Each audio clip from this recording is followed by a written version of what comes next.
ஏன் என்ன சாம்பிள் காட்டுவார் பார்க்குறீங்களா விஜய் சார் இப்போ இடைத்தேர்தலுங்கன்னா வைங்க சாம்பிள் காட்டுவார் 2 hours ஒர்க் பண்ணால் போதும். These people no they accept Vijay என்ன லைக் எனிதிங். அப்படி போய் அப்படி ஒரு வைப்பு பண்ணோன்னு வச்சுக்கோங்களேன், பூரா 18 to 25 அப்படியே ஓட்டு போட்டுரும்.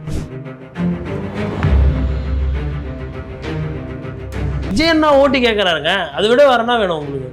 ஐயோ விஜய் அண்ணாவே வந்து ஓட்டு கேட்டார், எப்படி போவோம் அது? விஜய் அண்ணா வந்து ஓட்டு அதனால் பிடிக்குதோ பிடிக்கலையோ விசிலு அப்படி யாருன்னா அச்சாவே போதும், உடம்பெல்லாம் வைப்பாகும். தேர்தல் வச்சிங்கன்னா போதும், போய் அங்கே விசிலில் அம்மிட்டு தான் வருவாங்க.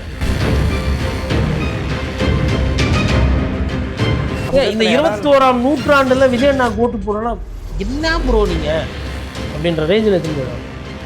ஏன்பா ஓட்டு போடணும், எதுக்குப்பா ப்ரோ அதெல்லாம் கேட்கவே கூடாது ப்ரோ.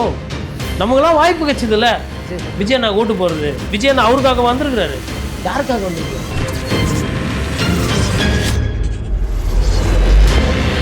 இடைத்தேர்தல் வந்தாலுமே அது தேவைக்காக தான் பாசிட்டிவாக பத்திட்டே ஜெயிப்போம். தேவைப்பட்டா நான் பிரச்சாரம் பண்ணுவேன்.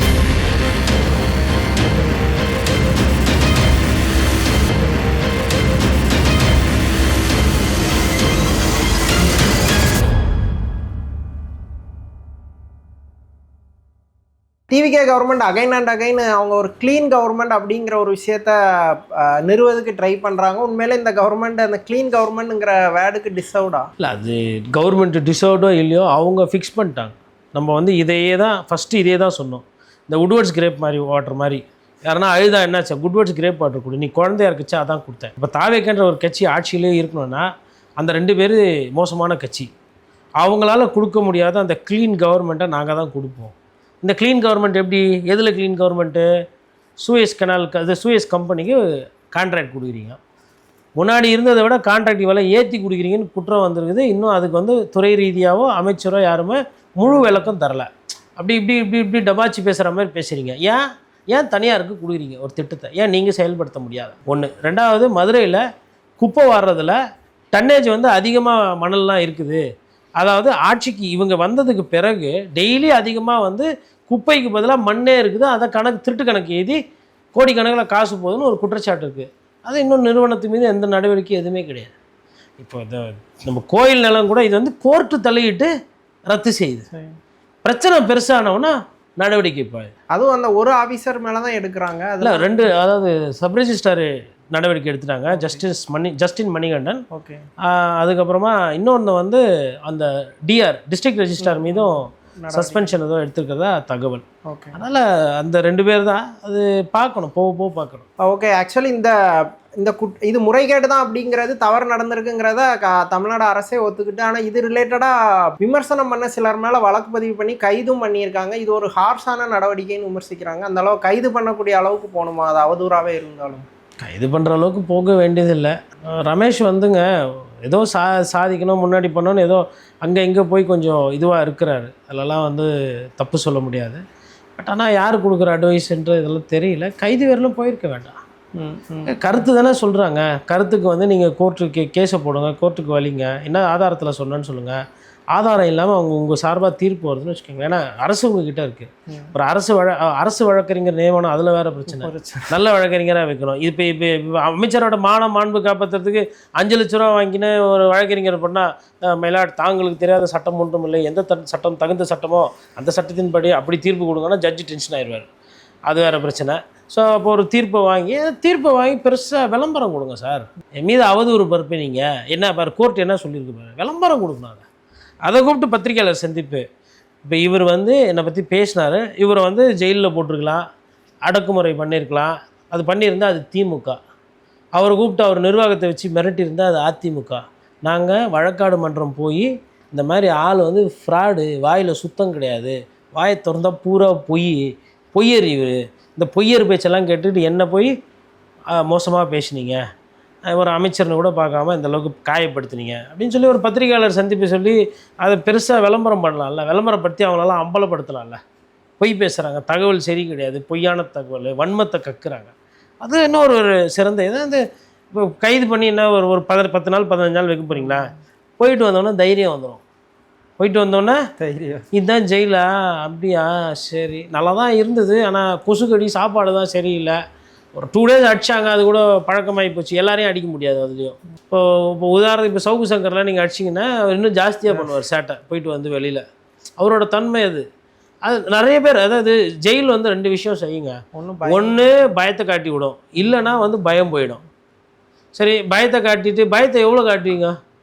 வாழ்க்கையில் எல்லாத்தையும் பார்த்து விரக்தியாகி அவன், அதாவது அண்ணன் திரும்ப சொல்லுவாங்கள்ல, திமிரி எழு திருப்பி அடி, அப்படி ஆகி போச்சுன்னா எழுச்சி தமிழர் போல் அடங்க மறு அத்துமீறு திமிர்த்தி எழு திருப்பி அடி அப்படி போயிடுச்சுன்னா அதெல்லாம் சிக்கல் இருக்குது. ஒரு வேளை புக்கு வாங்கி படிக்க ஆரம்பிச்சிட்டான்னு வச்சுக்கோங்களேன், சிறையில் இருந்து மூளை பயங்கர ஷார்ப்பாகிடும். நீங்களாம் டிக்டாக், இன்ஸ்டா பாட்னு, ஃபேஸ்புக்கில் ஃபயர் விட்டுன்னு இருப்பீங்க, அது மேனுவல் மோடு. அந்த மாதிரி சிந்தனை கூர்மையாயிடுச்சு, சொல்லாடல், அதுக்கப்புறம் வந்து அந்த இலக்கியத்தன்மை, தமிழ் வளம்லாம் வந்துச்சுன்னு வச்சுக்கோங்களேன் நாக்கில், அதுக்கப்புறம் வச்சு செய்வாப்புல. அதனால் அந்த மாதிரி யாருன்னா கருத்து பற்றி பேசுகிறாங்கன்னா கருத்துக்கு புள்ளி வரும். இன்னும் நம்ம தான் ஆபாசமாக திருப்பி திட்டிடுறோமே அவங்கள. இல்லை, அதான் எனக்கு என்ன டவுட்னா, தேவைக்காக தான் வதந்தி பரப்புவதில் எக்ஸ்பர்ட்டாக இருக்காங்க. ஈவன் கரூர் விஷயத்துலலாம் அவ்வளோ கான்ஸ்பிரசியை க்ரியேட் பண்ணி அதிலே வாழ்ந்தாங்க. அவதூறுக்கு கைது வந்து தேவைக்க கவர்மெண்ட் பண்ணுறதுங்கிறது எப்படி முரண்? அது ஒரு முரண், ஒரு நகைச்சுவை தான். அதாவது எப்படின்னா, ஒரு கார்ட்டூன் ஒன்று ரொம்ப ஃபேமஸ் எங்கள் குரூப்பில். என்னென்னா, ஒரு 30 பேர் கத்தின்னு ஓடுவாங்க. அதில் ஒரு 4 பேர் வந்து திருடன் கத்தின்னு ஓடுவாங்க. பின்னாடி இருக்கவங்களாம் அப்படியே போவாங்க. அது பார்க்கும்போது என்னன்னா, ஒரு ஊரே யாரையோ தெத்தின்னு போகிற மாதிரி இருக்கும். அதில் பார்த்தா திருடனவனும் அந்த கூட்டத்திலே இருப்பான். அவனுமே என்ன பண்ணுவான், திருடன் கத்தின்னு ஓடுவான். அது எதுக்குன்னா, தன் மீது சந்தேகம் வரக்கூடாதுன்னு ஓடுற மாதிரி ஒரு கார்ட்டூன் அது. அந்த மாதிரி தாவேக்கா அரசு வந்து இந்த அவதூறு, இந்த ஆபாசமாக பேசிட்டாங்க, உண்மைக்கு புறம்பாக பேசிட்டாங்கன்னா, நீங்கள் பேசுகிறது தான் வந்து நகைச்சுவை. எவ்வளோ விஷயம் ஒரு ஒரு ஒரு தாவேக்கா ஆதரவு நிலைப்பாட்டில் இருக்கிறவங்களோட அந்த தன்மை இருக்குது பாருங்கள், ஒரு தனி உலகத்தில் இருக்கிறார். அதனால் இன்னொன்றுங்க, இப்போது ரமேஷை கூட சரி, அது என்ன வருது ஏது வருதோ அதை பேசிட்டு போகிறது ஒன்றும் பிரச்சனை கிடையாது. கொஞ்சம் ஓவர் டூ பண்ணக்கூடாது. உதாரணத்துக்கு இந்த ஆதவர்ஜினா அவர்கள் வந்து போதைப் பொருளில் சம்மந்தம் இருக்குதுன்னு சொல்லிட்டு எல்லாம் வந்தாங்க. என்னிடமே 2-3 பேர் ஃபோன் பண்ணி கேள்வி கேட்டாங்க. நாங்கள் இந்த மாதிரி இருக்குது, இந்த மாதிரி செய்தியெல்லாம் ஓடுது. என்ன சொன்னால், எனக்கு கிடைச்ச தகவல் பிரகாரம் அது வேறு கேஸு, இது வேறு கேஸு, 2துலையுமே இனிஷியலு ஊரெலாம் மாறி இருக்குது, நான் இதை பற்றி பேச மாட்டேன்னு சொல்லிட்டு நான் இது பண்ணேன். செய்தியை உடனே கொடுக்கணும், செய்தியை முந்தி சொல்லணும், செய்கிற உடனே பண்ணோன்னு அந்த ஜான் பிரிட்டோன்றதை மாற்றி போட்டு அதுக்கப்புறம் நோட்டீஸ் வாங்கிக்கணும், அப்புறம் அமைதியாக இருக்கிறீங்க. அது வேண்டாம், தவிர்க்கணும். அரசும் வந்து இந்த மாதிரி இந்த கைது பண்ணுறது, இந்த உருட்டுறது, மிரட்டுறதெல்லாம் இருக்கக்கூடாது. நீங்கள் வழக்கு பண்ணுறதுக்கு இழுங்க, டிஃபமேஷன் சூட்டு போடுங்க, அந்த மாதிரி ஒரு தன்மை தான் எடுத்துகிட்டு. அமைச்சர்கள், எம்எல்ஏக்கள் தவிர்த்து தேவைக்க கட்சிக்காரங்க நிறைய இடத்துல அடாவடி பண்ணுறது, கட்டா பஞ்சாயத்து பண்ணுறதுங்கிறது தொடர்ந்து செய்திகளாக வந்துட்டு இருந்தது. ஏதோ ஒரு மிரட்டி பணம் வாங்குறது, அவங்க கட்சியாக ஒரு மாதிரி அவுட் ஆஃப் கண்ட்ரோலில் இருக்காங்களா, ஒரு ஸ்ட்ரக்சருக்குள்ளே இல்லாமல்? என்ன மாதிரி நினைக்கிறீங்க? இப்போது ஒரு சில சைட்லலாம் பார்த்திங்கன்னா, இந்த வாட்ச்மேனு இல்லை இந்த யாரோ ஒருத்தரை விட்டு போயிருப்பாங்க, மேஸ்திரி எல்லாம் பார்த்துக்கப்பான்னு. அவர் வந்து பார்த்திங்கன்னா, ஒரு வாரத்துக்கு ஒரு வாட்டி இல்லை ஒரு 10 நாளைக்கு ஒரு வாட்டி ஃபோன் பண்ணி அவங்க கம்பெனிக்கு வந்து சார் கட்சிக்காரங்க வந்து பிரச்சனை பண்ணுறாங்க சார். இது எல்லா இடத்துலையும் சைட்டில் நடக்குது. என்ன சொல்லுவாங்க, கட்சிக்காரங்க வந்து பிரச்சனை, கட்சிக்காரங்கனாமே பிரச்சனை பண்ணுறது தான் கட்சி. தாவேக்கான ஒண்டி அதுக்கு நம்ம பண்ண மாட்டாங்களா? எந்த கட்சியிலேருந்து எல்லாம் வந்திருக்கிறாங்க? பிஜேபியிலேருந்தும் போய் சேர்ந்துருக்குறாங்க. திமுக, அதிமுக, பிஜேபி, விசிகா எல்லாம். அவன் எதுக்கு போகிறாங்க? திமுக என்ன பண்ணிச்சோ அதை பண்ண தானே போகிறோம், அதிமுக என்ன பண்ணிச்சோ அதை பண்ண தானே போகிறோம். அப்போ இது பண்ணக்கூடாதுன்னா இப்படி? இப்போ விஜய் அண்ணா என்ன பண்ணுறாரு? திமுக ஆட்சியில் இருந்துச்சு, அதிகாரத்தை இருந்துச்சு, அதை பண்ணுறாரு. அதிமுக ஆட்சியில் இருந்து அதை தானே பண்ணுறாரு. அப்போ அவருக்கு என்ன வேணுமோ அவர் பண்ணுறாரு. நாங்கள் எங்களுக்கு என்ன வேணும், கட்சிக்காரங்களுக்கு கீழே அதை நாங்கள் பண்ணுறோம். அதனால் அது மாற்றம்னு சொன்னாங்க. இதுதான் இப்போ தெரியுது. 1,30,000 வாங்கிட்டு அவர் சொல்கிறாரு, என் பேரையும் எங்கள் தலைவர் விஜய் சார் பேரையும் கெடுக்கிறதுக்கு முயற்சி நடக்குது. அதாவது என்னடா மாட்டிக்கணுமே வங்கனையாக வந்து வீடியோ போயிடுச்சு, எதனா உருட்டி எப்படி தப்பிக்கிற நோண்டி திமுக மேலே பழிய போட்டால் முடிஞ்சுதுங்கிற. சரி, திமுக அவ்வளோ இருக்குது கேஸு சார் இந்த கேஸையும் அவர் மேலே எழுதிடுங்க சார். ஏப்பா இல்லைப்பா என்னப்பா சார் இதுவும் தாங்கும் சார், அந்த கட்சி எவ்வளோ குற்றம் சொன்னாலும் தாங்கும் சார், அவ்வளோ பெரிய கட்சி சார் அது அப்படின்ற மாதிரி. அதனால் எல்லாத்தையும் திமுக மீதே எழுதுங்க, அவ்வளோதான். இப்போ சடனாக ஒரு சில நாட்களாக அதிமுக, பாஜக, திமுக கூட்டணி அப்படிங்கிற மாதிரியான செய்திகள் போது உண்மையிலே அதுக்கான வாய்ப்புகள் இருக்கா? அவங்க 3 பேருமே வந்து தேவைக்காக எப்படியாவது ஆட்சி அகற்றிடணும் அப்படிங்கிற மோட்டோவில் இருக்கிறாங்களா? அதாவது சடனான்றதை விட நரேட்டிவாக போகுது. போன வாரம்லாம் என்ன செய்தி, அண்ணாமலை வந்து விட்டார், அண்ணாமலையும் விஜய் சாரும் தான்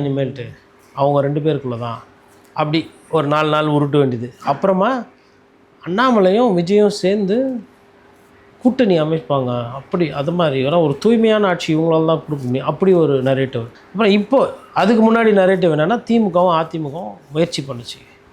சரி அதுவாச்சும் ஓகே ரைட்டு பேசினாங்க, ஒரு சிலர் சொல்கிறீங்க ரைட்டு ஏற்றுக்கலாம். கண்ணதில் அப்படி எதுவுமே நடக்கலையே. மறைமுகமாக பேசியிருக்கலாம், நான் அதை வந்து மறுக்கலை. அவங்க முயற்சி பண்ணியிருக்கலாம், எதனா வேறு சில விஷயம் பேசியிருக்கலாம், ரைட்டு. நடந்தது அது நடக்கலை. அப்போது உங்களுதுன்னு வரும்போது வந்து நடக்குது ஒரு சில விஷயம், குதிரை பேரம் அதெல்லாம் பேசுறது கிடையாது. ஆனால் அந்த நரேட்டிவில் வெற்றி பெற்று விட்டார்கள். நரேட்டிவில் என்ன பண்ணிட்டாங்க, அதாவது திமுக அதிமுக சேர்றதுனால தான் அதிமுகலேருந்து வந்துட்டாங்க வெற்றி. மக்களை நம்ப வைக்கிற அளவுக்கு அவங்களால முடியும். சார் எங்களால் முடியும் சார். ஏன் என்ன சாம்பிள் காட்டுவார் பார்க்குறீங்களா விஜய் சார்? இப்போ இடைத்தேர்தலுங்கன்னா வைங்க சாம்பிள் காட்டுவார். 2 நாள் போனால் போதும்.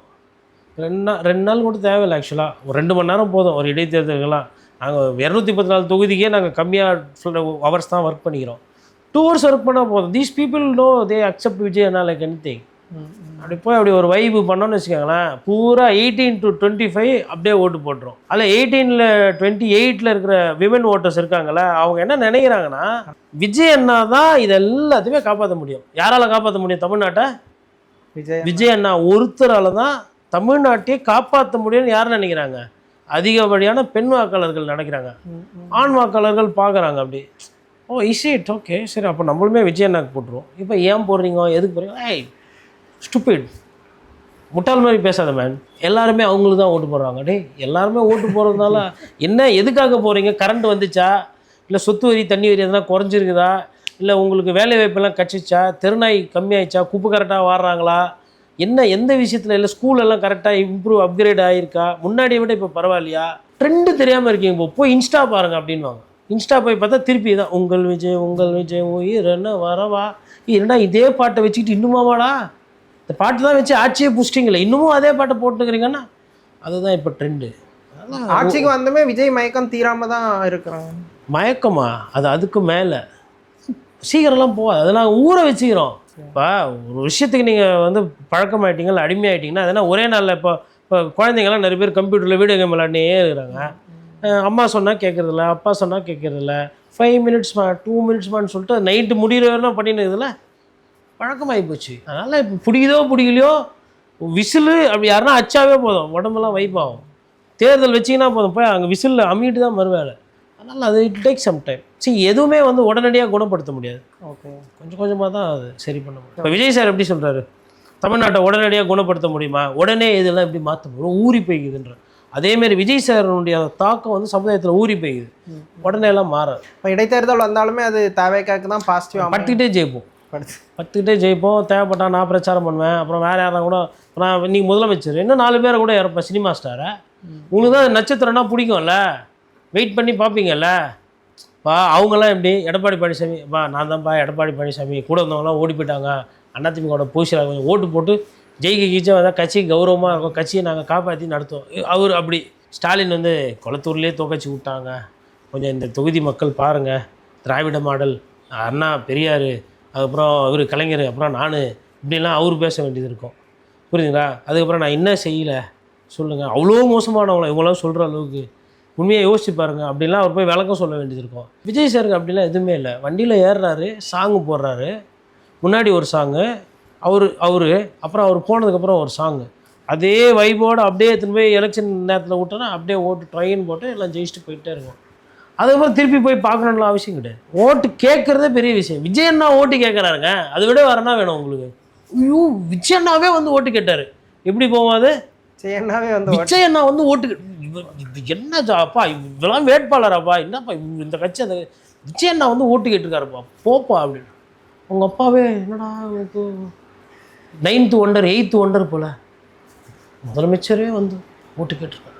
அப்படியே இது யோசிக்கவே அப்படியே அந்த ஃப்ரேமை ஃபிக்ஸ் பண்ணி அப்படியே எதுவுமே ஓட்டில் போட்டுருக்கோம். இது நரேட்டிவாக செட் பண்ணுறாங்களா இல்லை உண்மையில அதுக்கும் மேலே இருக்கிறாங்க? அதுக்கும் மேலே நரேட்டிவ்லாம் மேலே. இது நீங்கள் செய்யலைன்னா நீங்கள் வந்து கலாச்சாரத்தில், அதாவது நீங்கள் வந்து உங்களுக்கு என்ன சொல்கிறது, இந்த 21ஆம் நூற்றாண்டில் விஜய் அண்ணாக்கு ஓட்டு போடணும்னா என்ன ப்ரோ நீங்கள் அப்படின்ற ரேஞ்சில் எடுத்துன்னு போயிடும். ஏன்பா ஓட்டு போடணும், எதுக்குப்பா ப்ரோ, அதெல்லாம் கேட்கவே கூடாது ப்ரோ. நமக்கெல்லாம் வாய்ப்பு கிடைச்சதில்ல விஜய் அண்ணா ஓட்டு போடுறது. விஜய் அண்ணா அவருக்காக வந்திருக்கிறாரு, யாருக்காக வந்திருக்கிறாரு? என்ன ப்ரோ இதெல்லாம் போய் டிஸ்கஸ் பண்ணிருக்கீங்க? What bro very wrong bro அப்படின்னு சொல்லிட்டு அப்புறம் யாருன்னா ஒருத்தர் கேட்கணும்னா கூட ஐயோ இதை பற்றி கேட்டால் நம்மளெல்லாம் சேர்ந்து சிரிப்பாங்க போல அப்படின்னு. அதனால் இப்போ நம்ம ஒரு சில வெளியூர்லாம் போனோன்னா ஃபஸ்ட்டு டைம் இப்போ மலேசியா சிங்கப்பூர் போகிறவங்க என்ன பண்ணாங்கன்னா நம்ம ஊர் நூடுல்ஸ் மாதிரி அங்கேயும் நூடுல்ஸ் வேணும்னு சொல்லிட்டு காலைல எடுத்து வச்சுக்குவாங்க பஃபேல. அப்புறம் அது ஒரு 2 வாய் சாப்பிட்டோம்னா அது அது வந்து ஒரு மாதிரி நான்வெஜ் ஸ்மெல் ஜாஸ்தியாக இருக்கும், நம்ம மாதிரி டீப் ஃப்ரை இருக்காது. அப்புறமா அது பிடிக்காது, அது 4 பேர் இதில் காட்டிக்கவும் முடியாது. அங்கே பார்த்தா சைனாக்காரங்க ஜாப்பனீஸ்காரங்க மூக்கு சப்பையாக இருக்கிறவங்களும் அவங்க நல்லா ஜாலியாக சாப்பிட்டுட்டு இருப்பாங்க. அவங்க எதிரில் காட்டிக்கூடாதுல்ல. நம்மளால் பார்த்தா அப்படியே அந்த டேபிள் எடுத்துன்னு போய் வரங்கன்னா அப்படியே ஓரமாக வைப்போம்ல வச்சுட்டு அதுக்கப்புறமா வேறங்கன்னா இட்லி இல்லை வேறு எதனா உப்புமா அது மாதிரி எதனா இல்லை ஃப்ரூட்ஸ் இருந்தால் அடுத்த ரவுண்டு டேபிளில் பார்த்தீங்கன்னா இந்த இறா மீனுக்கினே இருக்காது, சாதாரணமாக காய்கறிலாம் வந்துடும். அது சொல்லவும் முடியாது வெளியில், இல்லை சாப்பிட்டேன் நல்லா இல்லை. ஏன்னா இவங்கெல்லாம் ஒரு மாதிரி பார்ப்பாங்கல்ல நம்மள, அந்த கௌரவத்துக்கு வேண்டி என்ன பண்ணுறது அப்படியே அமைதியாக இருந்தது. அதே மாதிரி தான் இது ஒரு ட்ரெண்டு. இது இந்த ட்ரெண்டு வந்து இன்னும் ஒரு சில தேர்தலில் தொடரும். தமிழ்நாடு அரசியல் குறித்து பல விஷயங்களை விரிவாக பேசுனீங்க, ரொம்ப நன்றி. நன்றி.